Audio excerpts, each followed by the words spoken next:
Мелисса есімді жас келіншектің қаладағы күйбең тіршілігін артта қалдыруға бел буғанынан басталады. Ол орманшы ретіндегі жаңа жұмысына бара жатыр. Онда ол бақылау мұнарасына жауапты болады. Сапар барысында оның жігіті Джекер алаңдатарлық хабарламалар жіберді.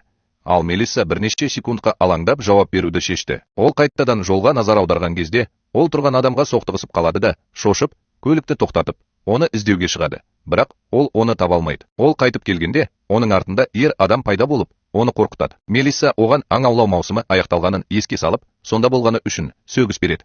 Бірақ ол үндемей отыра береді.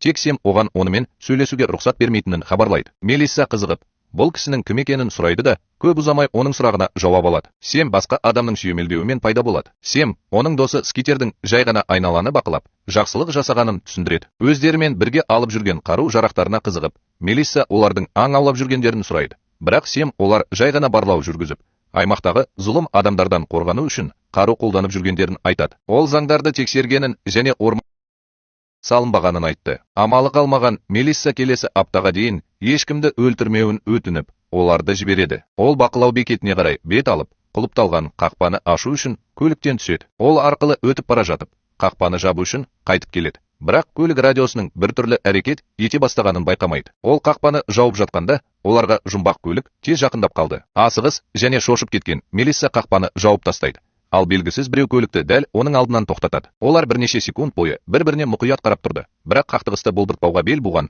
ол тез арада көлікке қайта оралып, оқиға орнынан кетіп қалды. Бақылау мұнарасына келгенде, Мелисса Билли есімді жас жігітті кездестіреді.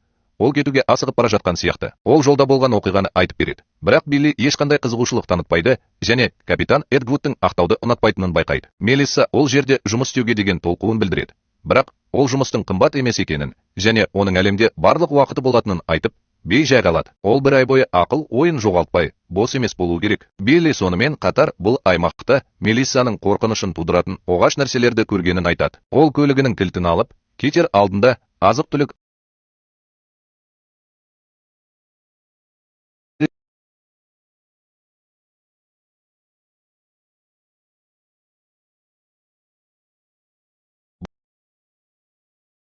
ол оның жұмыс істемейтінін біледі, себебі генератор өшірулі. Ол оны қосуға асығады және уақытты қарап отырып, өзінің әрекеті туралы хабарлауға кешігіп қалғанын түсінеді. Ол ақыры радиоға қол жеткізе алған кезде, оның бастығы көңілі қалғанын білдіреді. Өйткені бірінші жұмыс күні, ол енді өз міндеттерін орындай алмайды. Ол жағдайды түсіндіруге тырысады. Бірақ Билли ескерткендей, бастық ақтауды ұнатпайды және оған тиімдірек болуды айтады. Ол дүрбімен есеп жазып жатқанда, әйнекке құс соғылып қалғанда шошып кетті. Ол оқиға туралы хабарлады. Ал бастығы одан құсты жерлеуді өтінді.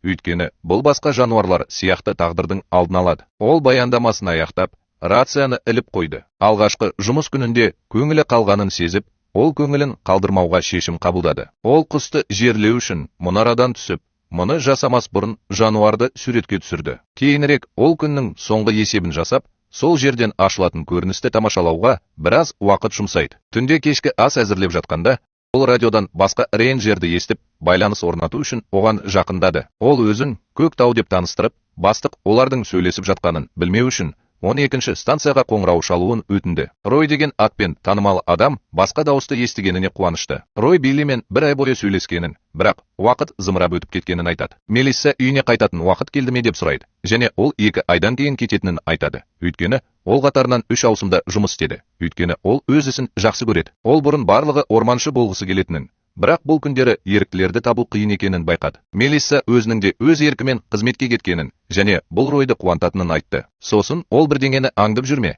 әлде бірдеңеден қашып жүрме деп сұрайды. Бірақ ол түсінбейді. Рой рейнджерлердің 2 түрі бар екенін түсіндіреді. Бұл бір нәрсені іздейтіндер және бір нәрседен қашуға тырысатындар. Ол оның кім екенін сұрайды. Бірақ ол жауап бермей тұрып, тақырыптарының таусылып қалмауы үшін бұл әңгімені ертеңге қалдыруды ұсынады және оған қайырлы түн тілеп телефонды қояды. Мелисса құлаққапты киіп, төсекке жатады. Ал жақын жерде аспаннан жарқыраған бірдеңе түсіп жатыр. Келесі күні Мелисса таңертеңгі жаттығуын жасап, оны алыстан біреу бақылап тұрғанын түсінген кезде душ қабылдауға шығады. Өзін жайсыз сезінгеннен кейін ол мұнараға қайта оралуды шешеді және біз оның осы уақыт бойы оның жанында жасырынып жүрген Скитер екенін білеміз. Ол дүрбімен ормандағы жағдайды бағалайды, бірақ ешкімді көрмейді. Мұны былай қойғанда, Мелисса есеп беріп, серуендеуге бел буады. Жолда ол жерге лақтырылған бірнеше сыра банкаларын тауып алады. Бірақ оларға мән бермей, қақпанға түскенше жолын жалғастырады. Таяқшаны пайдаланып, ол тұзақты залалсыздандырады және оны қызықтыратын көк қаны бар бір түрлі теріге тап болған кезде жолын жалғастырады. Бірақ көп ұзамай оның назары жақын маңдағы дыбыстарға аударылады. Тергеуден кейін ол шатырдың алдынан лақтырылған динамикті тауып алады. Ол динамикті өшіріп, шатырдың ішіне қарайды. Бірақ ештеңе көрмейді. Ол кетуге бұрылғанда, оған қарап тұрған әйелді көреді. Мелисса жақсы ма деп сұрайды. Бірақ әйел мағынасыз бірдеңе айтып жатыр. Әйелдің аяғының күйіп қалғанын байқаған Мелисса оны тез арада тыныштандыруын өтініп, оны көмек алатын мұнараға апаратынына сендірді. Мелисса мұнараның сәл алыста екенін ескертеді. Бірақ егер сіз баяу жүрсеңіз, олар оған жете алады. Әйелдің атын сұрағанда, оның есімі Конли екенін біледі. Екеуі жүре бастайды, және олар алыстап бара жатқанда, шатырдағы үлкен күйген жер көрінеді. Екеуі мұнараға келеді, ал жас келіншек Конлиді баспалдаққа тез отырғызып, оғаш сөздер айта береді. Мелисса көмекке шақыру үшін жоғарыға көтерілетінін, сондай ақ Конлидің жарақаттарын емдейтін бірдеңе табатынын айтады. Мұнара баспалдағымен көтеріліп бара жатқанда, Мелисса кездейсоқ энергияның маңызды көзі болып табылатын күн батареясын аударып алады. Алайда ол бұл оқиғаның оны дүр сілкіндіруіне жол бермейді, және әлі де өз мақсатына назар аударады. Ол басқа рейнджерлермен байланысып, зардап шеккен туристің жағдайы туралы хабарлайды және оны құтқаруға көмек сұрайды. Арғы жақтағы адам капитан Эджвудтың жақын жерде патрульде жүргенін және жақын арада сонда болатынын айтады. Ол алғашқы медициналық көмек қобдишасымен қайтып келеді. Бірақ Конлиді еш жерден таба алмайды. Мұқият қараса, жас келіншек оның сәл алда тұрғанын және орманға мұқият қарап тұрғанын көреді. Мелисса оның қасына келіп, бірдеңе мазалап жүрме деп сұрайды. Конли жауап бермейді. Бірақ оның дүрбелеңінің көрінісі бәрін айтады. Екінші жағынан, капитан Эдгвуд құтқару туралы өтініш алған кезде экипажымен бірге патрульдеуде. Өзінің құлықсыздығына қарамастан, ол әрекет ету керектігін біледі. Күрсінгеннен кейін, Эдгвуд көмектесуге бел буып, Мелисса мұнарасына қарай жүре бастайды. Олар кетіп бара жатқанда, скиттер жақын жерде жасырынып, қайта пайда болады. Бірнеше сағаттан кейін Эдгвуд келеді. Ал Мелисса Конлидің күйіктері мен шок күйі туралы тез хабарлайды. Рейнджерлердің бірі әйелді көлікке апарады. Ал Эдгвуд Мелиссаға қатал жүзбен жақындайды. Ол оның міндеті орманды зерттеу емес, мұнарада қалып, ықтимал өрттерді бақылау екенін еске салады. Кетер алдында ол оған келесі есеп бойынша күн панелін жөндеуді тапсырады. Мелисса бұл жағдайға байланысты күйзеліске түсіп, ақыры ұйықтап қалады. Оянғанда, ол есепті жіберуге кешігіп қалғанын түсінеді. Бірақ оны әлі де жібереді. Эдгвудтан сөгіс күтіп тұр. Бақытымызға орай, сымның екінші жағында жауап беріп жатқан адам, орманшы әріптесі. Ол оны тыныштандырып, бұл туралы алаңдамау керектігін айтады. Осыдан кейін ол генераторды қайта іске қосу үшін төменге түседі де, қайтып келгенде жерге лақтырылған сөмкені тауып алады. Ол қызығып, оны алуды шешті. Сөмкені ашқаннан кейін оның ішінен көптеген тастар табылып, оның қызығушылығын тудырды. Түнде ол Конлидің сөздерін ой елегінен өткізіп, әр тасты сипаттайтын журналды парақтайды. Оның назарын Ройдың қоңырауы тоқтатады. Ол не болғанын бұрыннан білетінін айтады және оған Эдгвудтың айтқанына алаңдамауға кеңес береді. Әйелдің тек оның арқасында ғана тірі екенін айтады. Ол досына жылы сөздері үшін алғыс айтып, жеңілдеп қалды. Ол найзағайдың жақындап келе жатқанын байқайды. Ал скитер алыстағы орманды зерттеп жатыр. Жерді ақтарып отырып, Мелиссадағыдай жылтыр тасты тауып алады. Жарық кенет сөнгенде Мелисса Роймен қоштасады. Ерте ұйықтауға бел буған ол құлаққапты киеді. Бірақ көп ұзамай телефонының зарады біткенін түсінеді. Бір қызығы, радио өздігінен қосылып, оны күдіктендіреді. Ол микрофонды алып, үйірдің қандай жиілікте екенін сұрайды. Бірақ жауап жоқ. Ол кетіп бара жатқанда, жиілік автоматты түрде өзгереді. Және радиодан қорқынышты дауыс шығып, Мелиссаны қорқытады. Келесі күні ол бұрынғы ынта жігерсіз оянады. Бірақ өз міндеттерін табандылықпен орындауды жалғастырады. Ол Эдгвудтың бұйрығына бағынбауды шешеді. Және лагерді зерттеу үшін сөмкесін жинайды. Содан кейін ол мұнарадан түсіп, серігінің шақыруын елемей, белгіленген жерге қарай бет алады. Келгеннен кейін Мелисса турист оның сөзін бөлгенше бірнеше суретке түсе бастайды. Оның қасына бір жас жігіт келіп,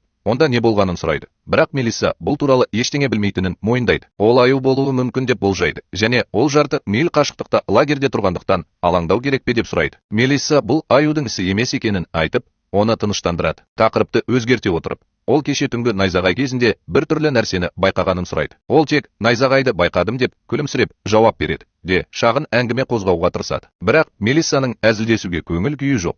Ол тез есінен танып қалады. Бейтаныс адам кеңесті түсінген соң, лагерін құруға қайта оралатынын айтады. Ол кетер алдында Мелисса оған жақсы күн тілейді. Ол оған алғысын білдіреді және оның аман есен болуын тілейді. Бұл сөз Мелиссаны күдіктендіріп, оны да суретке түсіруге итермелейді. Кейінірек ол мұнараның балконында біраз уақыт өткізеді. Ал түнде досы Роймен сөйлеседі. Ол тағы да оның неден қашып жүргеніне таңғалады және егер ол тым интрузивті болса, кешірім сұрайды. Бірақ өзін қорғау үшін. Ол мұны тек әйелі психиатр болғандықтан және онымен көп жылдар бойы қарым-қатынаста болғаны үшін істеп жатқанын айтады. Оған біраз тәжірибе берді. Олардың әңгімесінің ортасында ол Ройдың әйелі жақында қайтыс болғанын біліп, көңіл айтады. Ол оған ренжімеуін айтады. Өйткені ол мұнарада отырып, ағаштар мен тауларды көргенде, ол туралы тек жақсы естеліктер қалады. Роймен байланыс орнатқаннан кейін, Мелисса мағыналы нәрсені іздегені туралы айтуды шешеді.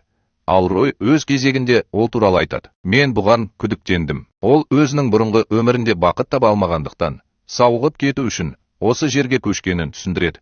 Бірақ ол өзінің проблемаларынан аулақ болғанын мойындайды. Рой оны қиындықтармен бетпе-бет келуге және оны бақытты ететін нәрселерді жасауға шақырады. Ұйықтай алмаған Мелисса оянып, өзі түсірген шатырдың суретін қарап шығады.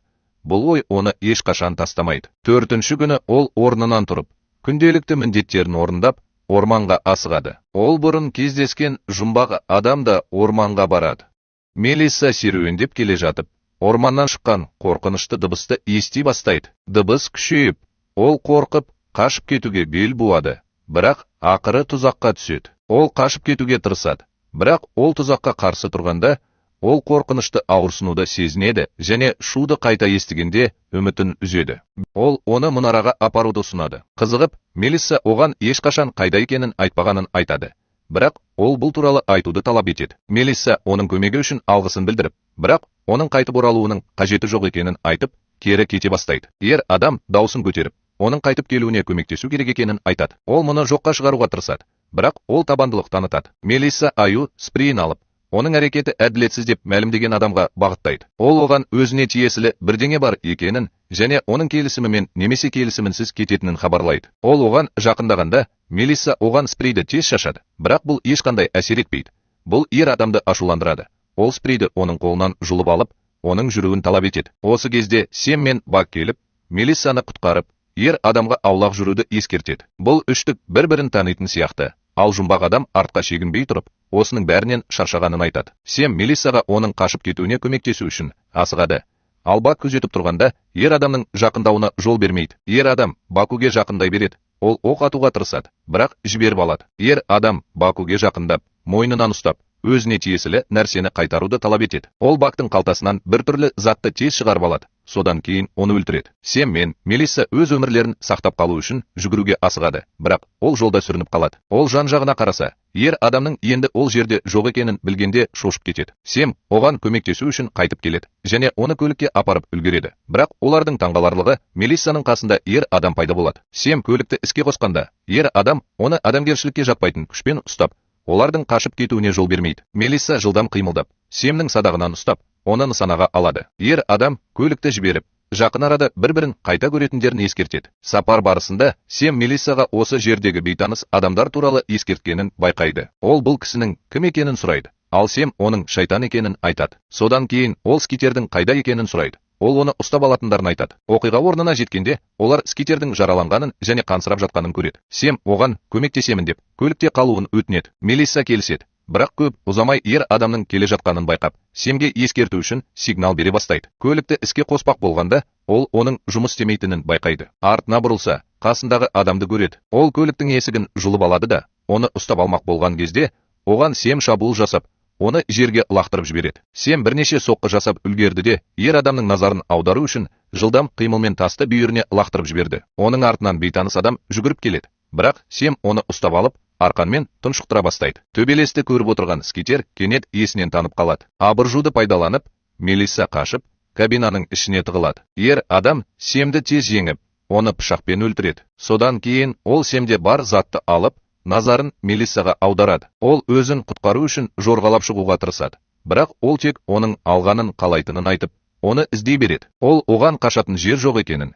егер ол ынтымақтаса жұмыс істесе, тірі қалуы мүмкін екенін ескертеді. Ол шатырдың ішіндемін деп ойлап, оған жақындайды. Бірақ көп ұзамай оның тұзақ екенін түсінеді. ал ол басқа жолмен қашып кетеді. Осы кезде скитер пайда болып, ол кісінің оған не істегенін сұрайды. Ер адам скитерге адам денесі ешқашан бере алмайтын сыйлық бергенін айтады. Скитер Мелиссаға жүгір, өйткені ол адамға қамқор болады деп айтады. Ер адам жымиды, ал скитер атқанда ол тез жалтарып кетеді. Қорқынышты жылдамдықпен ол скитерге жақындап, оны бірнеше соққымен өлтіреді. Содан кейін ер адам тағы да назарын Мелиссаға аударады. Ол қашуға тырысады, бірақ бұл пайдасыз, өйткені оның адамнан тыс жылдамдығы бар. Мелисса өзін қорғау үшін таяқшаны алып, ер адамнан одан не қалайтынын сұрайды. Ол оған тиесілі бірдеңе бар деп жауап береді. Ол ашуланып, оның заттарының ешқайсысы жоқ деп айқайлайды.